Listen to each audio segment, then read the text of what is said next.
in the news, but my parents decided it was important that we read instead. Trust me, I'm going somewhere with this. So that's when my love of literacy and with stories hit me. And I'm going to tell you a couple of stories that really hit me at that point in time. One of them was The Phantom Told Me, something that I feel like is a really seminal part of my childhood. But another one, and this is why it matters to you here, is the Choose Your Adventure story.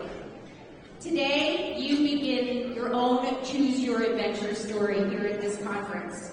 You get the opportunity to choose where you're going, who you're talking to, what conversations you're having, who you're meeting, because you have 78 days to make sure that story ends up well, to make sure that story ends up with a happy ending.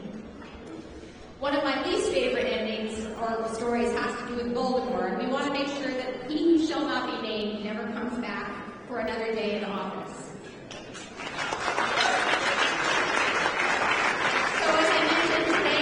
Your own Choose Your Adventure. Imagine the stories that you will be able to tell after this and who you will be able to make a difference with, particularly back in Pennsylvania. I'll end with the final story, one of my favorite ones, Harold and the Purple Crayon. It's a story about a little boy with a purple crayon, and he draws his own story. He draws his own environment, his own surroundings. This is a particular favorite story for me because we in Pennsylvania live in a purple place. We live in a not red place, in a not blue place, but in a purple place. So it's our job to use our purple crayon and make sure that we create the story that we want and finish the story the way it needs to end. With Kamala Harris in the